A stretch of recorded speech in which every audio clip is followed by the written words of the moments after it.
Europe 1 Soir. 19h, 21h, Pierre de Villeneuve.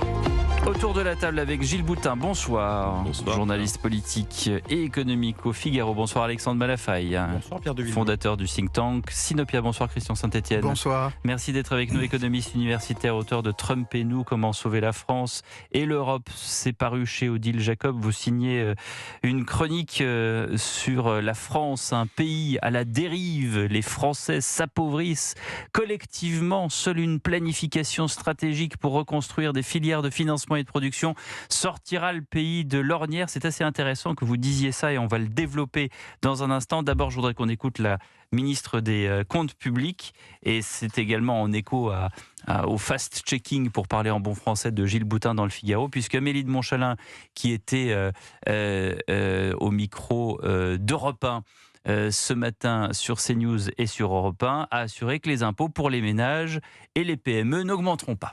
Aujourd'hui, nous avons un débat public qui relaie plein de critiques, parce qu'il y a beaucoup de fake news, il y a beaucoup de fausses informations. Je vais vous donner quelques-unes, je lis partout dans la presse encore ce week-end, que ce budget augmenterait les impôts, que ce budget effraie la poche des entreprises, que ce budget serait très dommageable pour l'économie. Je le redis et je le dis vraiment avec force et je le répéterai aussi longtemps qu'il faut. Il n'y a aucune hausse d'impôts pour les ménages, il n'y a aucune hausse d'impôts pour les PME de notre pays. Il y a même une baisse d'impôts pour les entreprises de taille intermédiaire industrielle. Il y a la baisse de la CVAE qui a aussi été abandonnée. Alors, il y a eu un choix, parce qu'il y avait soit une petite augmentation des charges de travail, taxe sur les entreprises, voilà, aussi. Et une baisse de CVAE, soit ni l'un ni l'autre. Le choix, là aussi, ça a été la stabilité. C'est-à-dire qu'on ne va pas augmenter les charges de travail, mais c'est vrai que du coup, on ne pourra pas baisser les impôts. À vous de donner la parole à Christian Saint-Etienne. Gilles Boutin, vous avez fait un travail de vérification sur les dires d'Amélie de Montchalin qui dit qu'il y a beaucoup de fake news. En réalité, c'est pas tout à fait juste. Elle joue sur les mots, c'est-à-dire que stricto sensu, oui, les ménages voient leurs impôts qui n'augmentent pas, c'est exact. Mais il faut réfléchir aux conséquences des choses. Et elle cite aussi les entreprises qui, selon elle, seraient majoritairement épargnées. Sauf qu'elle ne nomme pas, d'ailleurs, dans son intervention, la surtaxe d'IS qui était à 8 milliards en 2025, qui était exceptionnelle. Au départ, elle n'était pas censée durer. Ensuite, on a parlé de la prolonger pour 4 milliards. Bon. Au final, elle est à 7,3 milliards. Pourquoi 7,3 ? Parce qu'effectivement, on épargne les ETI, donc ces entreprises de taille intermédiaire. Du coup, le gouvernement nous dit, mais regardez, les ETI qui effectivement sont pourvoyeuses de beaucoup d'activités, de croissance, beaucoup de choses se passent ici, notamment au niveau des territoires, on les épargne. Sauf qu'il faut regarder du côté des très grandes entreprises qui sont les commanditaires souvent de ces ETI. Or, que se passe-t-il quand on fait une surtaxe de 8 milliards sur l'IS, sachant qu'au total, en 2025, l'IS, c'était 60 milliards environ. Donc, c'est pas rien. Je veux dire, c'est plus de 7 milliards de surtaxe. Eh bien, partant de là, l'entreprise, elle fait des choix également. Et donc, elle choisit de réduire les salaires, elle choisit de négocier plus âprement avec ses fournisseurs. Et c'est là qu'il y a la chute des dominos, parce qu'évidemment, ça arrive jusqu'aux ménages. Et vous avez aussi les détenteurs de capital, c'est-à-dire que les propriétaires, ceux qui détiennent des actions qui sont pour moitié internationaux, ils vont faire aussi des choix. Et c'est là que notre ami Saint-Etienne arrive et il signe une chronique en disant les Français s'appauvrissent collectivement et c'est pas des mesurettes. On comprend que le gouvernement soit dans une situation compliquée parce que leur mantra c'était de toute façon font un budget. Personne n'est d'accord, donc on fait de la tambouille, on essaye de voir ce qui passe et ce qui passe pas. Le budget a été adopté, ça a été fait tout à l'heure, la censure n'est pas passée. Mais en attendant, Christian Saint-Etienne, ce que vous dites, c'est on le sait dans les milieux économiques et financiers, c'est qu'il faut une réforme structurelle. Et cette réforme structurelle, il faut reconstruire les filières de financement et de production. Mais ce que j'ai envie de vous dire, Christian, ça va prendre des années avec des leviers constitutionnels peut-être qui seront utiles, parce que sinon on n'y arrivera pas. Moi, je veux bien faire une réforme structurelle, mais où et quand ? Alors, le mantra du gouvernement, c'est il faut l'urgence, donc il faut faire d'abord des petites choses avant de faire des grandes, mais vous nous dites qu'il faut bien commencer un jour. Oui. Alors évidemment, changer la Constitution, par exemple, modifier le principe de précaution et le transformer en principe de responsabilité, ça aiderait. Mais on peut faire beaucoup de choses sans modifier la Constitution. En fait, oui, c'est d'accord. Mener une politique de reconstruction et de réforme structurelle, c'est entre 7 et 10 ans pour voir les résultats. Ouais. Mais attention... Il faut bien commencer un jour. Il faut commencer, mais surtout le jour où vous annoncez cette politique à 7 ans, vous dites voilà les nouvelles orientations. Et notamment, ce qui serait clé, c'est la réindustrialisation du pays. Voilà comment on va procéder. Et c'est là où je parle de planification stratégique. Alors j'ai eu plein de commentaires. Comment, Christian Saint-Etienne, planification? Alors la planification stratégique, ça n'a rien à voir avec la planification statique. La planification stratégique, c'est l'État, parce qu'il faut bien quelqu'un qui invite, rassemble les chefs d'entreprise, les industriels, les logisticiens, les ingénieurs, on réfléchit ensemble au développement des filières d'avenir qu'on connaît aujourd'hui. Il faut renforcer très fortement les biotech, il faut fortement renforcer l'industrie pharmaceutique. La France était numéro 1 en Europe en 2000 sur le pharmaceutique, on est tombé au 5e rang derrière l'Italie. Il faut reconstruire tout l'agroalimentaire parce que toute la transformation des matières premières produites en France sont aujourd'hui... ces matières premières sont transformées par un appareil de production qui a énormément vieilli. Et il faut également accentuer, accélérer dans l'intelligence artificielle. Ouais. Il faut accélérer dans l'espace. Bon, donc l'idée, c'est à un moment donné, vous annoncer cette nouvelle planification. Pour bien insister, planification étatique, c'est que des fonctionnaires qui décident. Planification stratégique, vous avez peut-être 10% de fonctionnaires dans la salle, mais le reste, c'est des chefs d'entreprise et des gens qui connaissent les filières. Corrigez-moi si j'ai tort, et j'en ai parlé avec un élu encore ce matin qui disait, mais en fait, il y a un secteur qui marche, c'est le secteur financier. C'est-à-dire, ce sont les banques, ce sont les fonds d'investissement, ce sont les gens qui font du chiffre. Et aujourd'hui, on a d'ailleurs toujours un CAC 40 à 8000 points. Donc, finalement, c'est assez disruptif, parce que les gens se disent, Didier Hameau, tout à l'heure, est encore venu faire le point bourse, on est à 8000 points. Enfin, c'est quand même un record parmi les records. Donc ça veut dire que la capitalisation fonctionne, la spéculation fonctionne, mais le reste, et vous venez de dresser le constat, l'agriculture, la pharmacie, l'industrie, tout ça, ça ne fonctionne pas. Comment est-ce que vous voulez, je pose juste la question, Christian Saint-Etienne, que convaincre les grands financiers de ce pays, en fait on va changer de modèle, parce qu'il faut une restructuration globale, et finalement vous allez y perdre. Parce que eux, dans la finance, ça fonctionne. Donc on vous dira, attendez, on va continuer comme ça, on a un CAC à 8000 points. Non. Alors, le CAC à 8000 points est perpendiculaire à ce qu'on est en train de dire. C'est-à-dire que le CAC, c'est la valorisation d'entreprises existantes. Le CAC 40, en plus, au sein du CAC 40, les entreprises industrielles du CAC 40, qui doivent être 32-33, font 60% de leur activité hors de France. Donc, ce sont des têtes de pont, ce sont des têtes de filière, mais leur valorisation est largement fondée sur ce qu'elles font en dehors de France. Par exemple, prenez Total. Total fait une quinzaine de milliards d'euros de profit en moyenne sur la durée, mais moins de 1 milliard vient de la France, voire certaines années, ils perdent de l'argent. C'est pareil pour LVMH, c'est pour toutes les têtes de pont de... Donc, il suffit qu'il y ait une tête de pont qui se casse la gueule sur le marché pour que tout le reste suive. Mais j'entends bien, mais en attendant, vous avez les banques qui disent, nous, pour l'instant, ça fonctionne, donc qu'est-ce que vous voulez qu'on change? Non, mais le point clé, c'est que la finance fait tourner les fonds qui sont investis en assurance vie de près de 2000 milliards d'euros, et vous avez plus de 600 milliards d'euros qui sont dans les livrets A et les LDD, tout ça dort. Donc, ce qui est clé, c'est que dans une vision de reconstruction de filière, l'objectif, ça serait de changer les règles de placement de ces fonds qui sont épargnés par les Français. Les banques restent toujours au volant. Simplement, vous changez le code de la route. C'est ça. Donc, vous dites, sur les 600 milliards du livret A et du LDD... C'est l'aiguillage qui change. On va mettre 100 milliards sur le financement de la reconstruction de l'agroalimentaire, de la pharmacie. Alors, il faut savoir que chaque fois que, sur orientation de l'État, vous avez un euro qui finance et accélère le financement des nouvelles filières dans un cadre qui a été construit avec les opérateurs, vous avez 2 euros d'argent privé qui vient naturellement compléter. Donc, si vous mettez 100 milliards, qui ne sera pas investi en une fois, mais si vous mettez 100 milliards investis sur 5 ans, vous aurez 200 milliards d'argent privé et international qui va venir, parce que vous voyez le message qu'on change complètement. Quel est le message envoyé par la France ? Une volonté politique d'abord pour changer de message. Voilà, mais quel est le message envoyé par la France depuis 10 ans ? C'est on veut que l'âge de départ à la retraite soit le plus bas possible, on ne peut pas modifier la semaine de 35 heures, ainsi de suite. Donc là, si on va en aller dans cette direction, ce qui est très important, je le développe en une seconde. Si on veut réindustrialiser, il y a énormément de travaux qui sont également actuellement disponibles.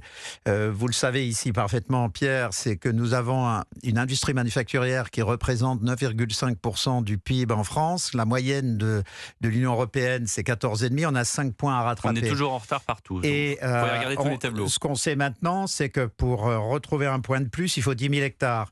Donc l'idée, dans cette politique de planification stratégique avec les acteurs opérationnels, vous avez un travail qui est amené avec les agences foncières régionales sur comment on choisit, développe ces 50 000 hectares. C'est très important de le faire très vite parce que même si la stratégie dure 7 ans, dès les premiers mois, il faut se positionner sur ces 50 000 hectares. Pourquoi ?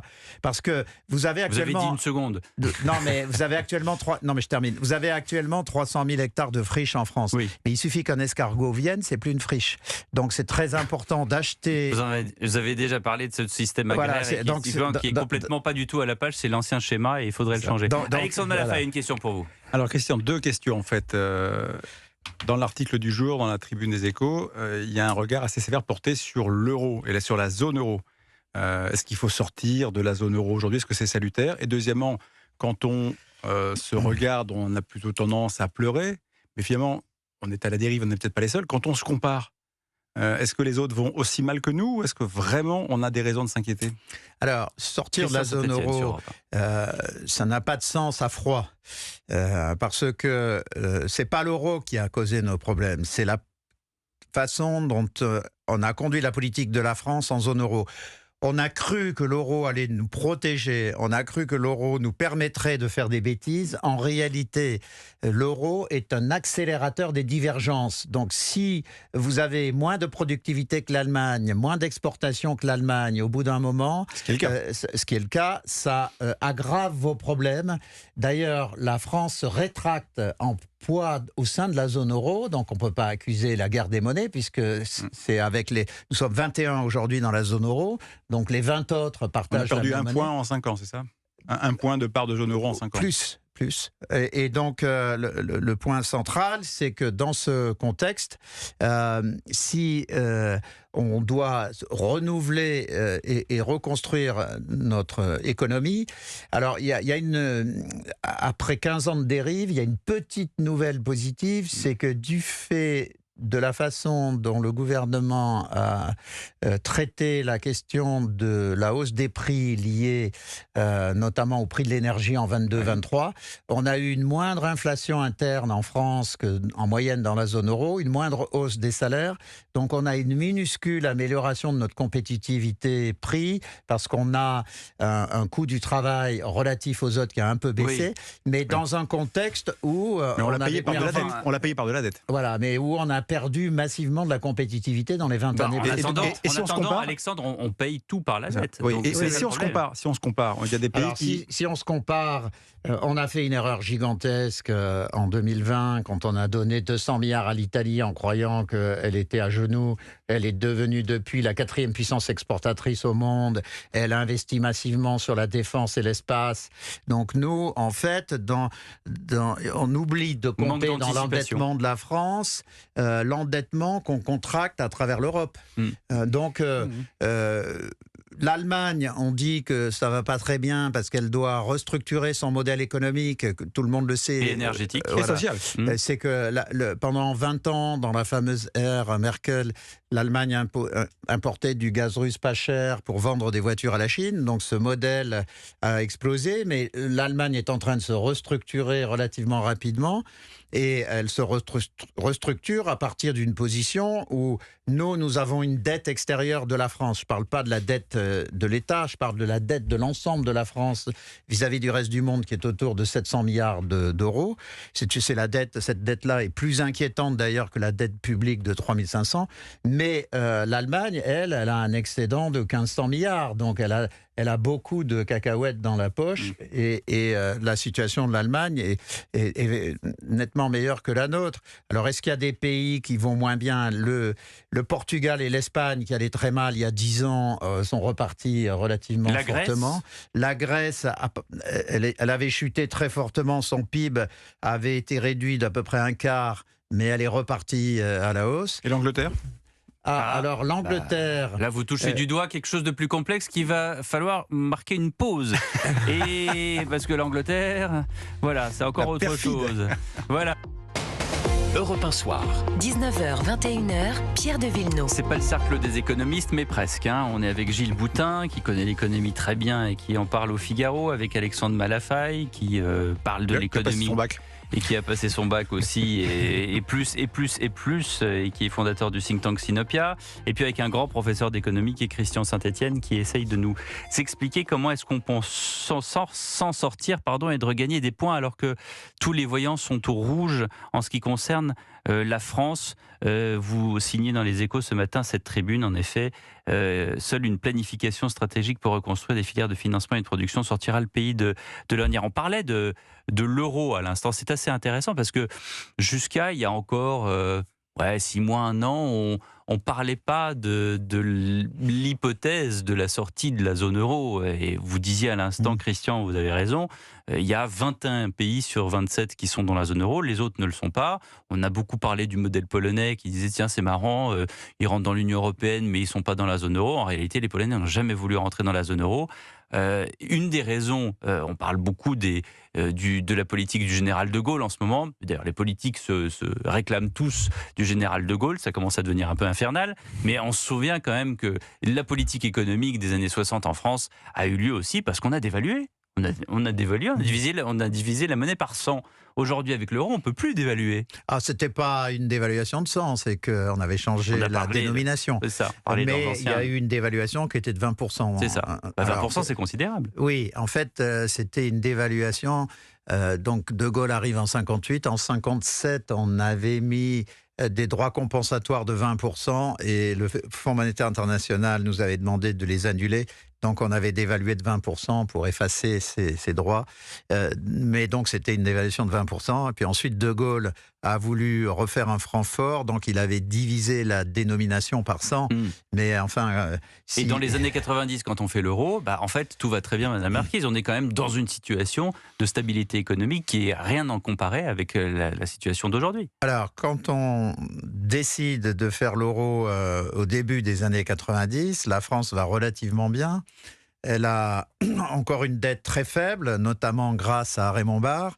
Quand il quitte le pouvoir au printemps 1981, quand Mitterrand est élu, la France a une dette nette nulle. C'est le seul pays de l'OCDE qui a une dette nette nulle. Alors, c'est peut-être compliqué de dette brute et dette nette. Aujourd'hui, nous avons une dette brute de 3350 milliards. À peu près 120 points de PIB. Et à peu près aujourd'hui, comme il y a 40 ans, on a quelques actifs financiers qui vont entre 15 et 20 points de PIB. Donc, la dette nette aujourd'hui de la France, c'est 100. Donc, en 1980, c'était 0. Donc, on a complètement cassé... On avait un avantage relatif dans ce domaine. On a brisé cet avantage relatif, commencé désindustrialiser massivement depuis 25 ans, comme on a eu une destruction de l'école, ainsi de suite. Bon, donc, je réponds à la question d'Alexandre sur le Royaume-Uni. En fait, il y a 2 Royaumes-Unis. Il y a le Grand Londres et le reste du pays.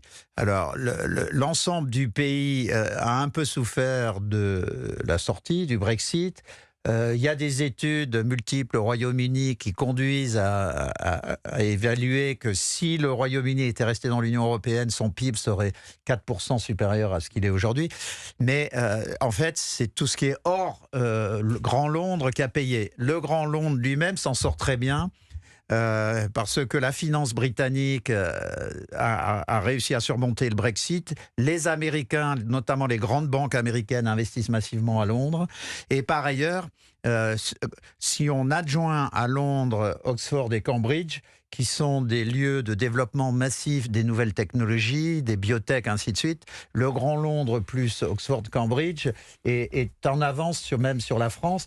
Et le financement des startups au Royaume-Uni, dans cet ensemble Londres, Cambridge, Oxford, et le double de ce qu'on a en France. Alors, on n'est pas au think tank Sinopia, ici, c'est une démocratie. Gilles Bout, une question pour vous. Oui, je voulais revenir sur votre grand projet, votre proposition de planification et donc de stratégique et de mobiliser l'épargne à cette fin, des centaines de milliards orientés dans différents domaines.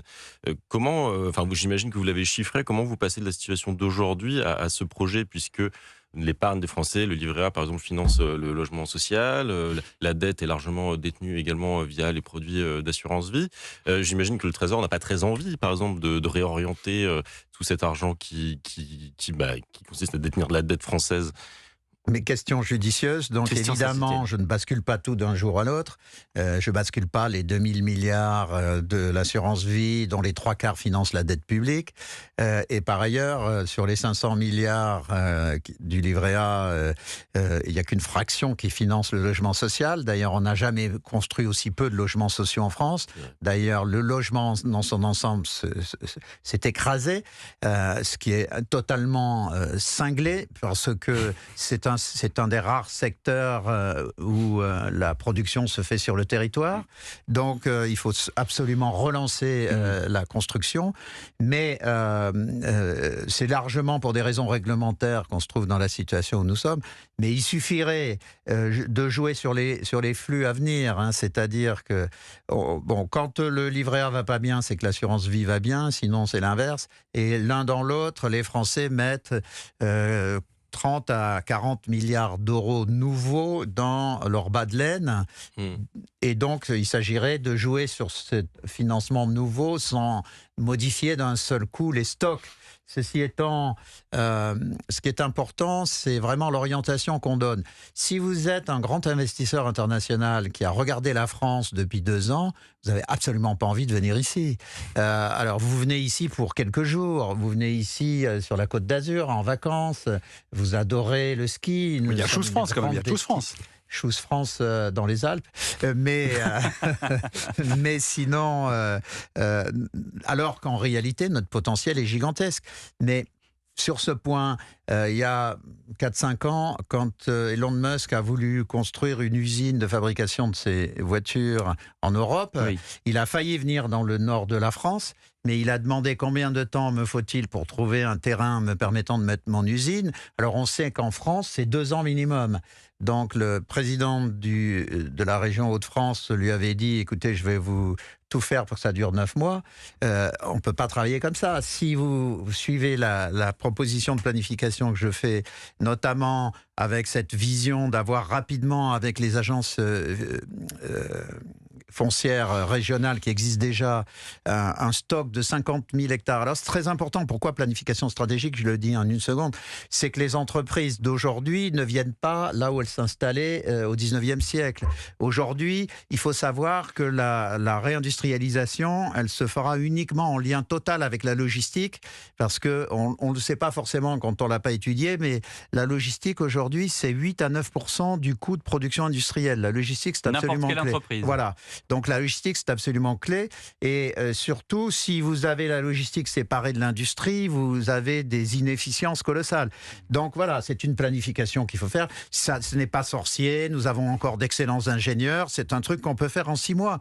Et en 6 mois, vous annoncez que vous allez dérouler sur 7 ans, mais le monde entier vient ici. Et évidemment, il ne faut pas faire la mesure que vous évoquiez tout à l'heure, Gilles, c'est-à-dire mettre l'impôt sur les sociétés à 36%, pour les 320 qui vont payer cet impôt sur les sociétés à 36%, quand partout à peu près dans le monde, le taux d'impôt sur les sociétés est à 15%. Donc dans cette stratégie globale, on revient à 25% de taux d'impôt sur les sociétés rapidement. Moi, je propose... Et de manière stable. De manière stable. Je propose, pour accompagner ce retour, une mesure où le taux d'impôt sur les sociétés sur le premier milliard de bénéfices serait à 15. Donc, pour vraiment relancer les grosses PME et les ETI, il faut savoir, enfin, vous le savez, mais on a 2 fois moins de grosses PME et d'ETI en France qu'en Allemagne. Et ce sont effectivement les ETI qui font le développement économique sur notre territoire. Donc, c'est une stratégie d'ensemble. Ça n'a rien de sorcier. C'est juste une vision de long terme, mais il ne faut surtout pas faire ce qu'a fait Macron, ce qu'a fait avant Chirac, ce qu'ont fait Mitterrand, c'est-à-dire une mesure de réindustrialisation sur 120, c'est ridicule. Le seul moment où on a eu de la réindustrialisation en France, c'était sous Pompidou, et c'était une des 3 seules orientations qu'avait choisi Pompidou. Comment est-ce qu'on peut faire comprendre aux Français que l'État va mal, que l'État doit emprunter, qu'on emprunte encore 310 milliards cette année, qu'on a emprunté en 2025, qu'on va emprunter 330 milliards cette année, et que quand il y a des chiffres comme par exemple ces 4 500 milliards d'euros d'actifs détenus dans les administrations qui sont là, qui est une espèce de trésor dont personne ne parle jamais, il y a quelque chose qui est assez ubuesque là-dedans. Les administrations, c'est la valorisation de l'actif des administrations. Oui, mais on en fait ce qu'on veut. C'est-à-dire qu'à un moment donné, on n'est pas dans une espèce de sacro-saint... Bien sûr, mais dans les 4500, l'essentiel, c'est les routes, les écoles.